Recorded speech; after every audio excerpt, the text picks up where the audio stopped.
This is Dabu7. Want to share with you guys here just a quick clip of the liquefaction that took place in Indonesia, showing exactly what happened to the landscape from this earthquake that took place there.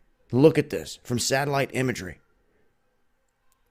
This is what happened to the land as it just gives way like a massive landslide.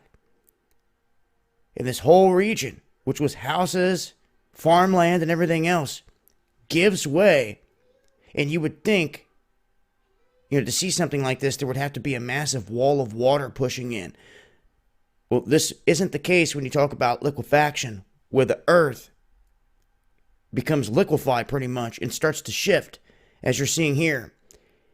But it's not every day you get to see this process, this magnitude. This is why so many people lost their lives and are still missing in this region. Wanted to make sure people seen it for what it was, because this can happen anywhere. I'll leave a link below. This has been Dabu7. Peace.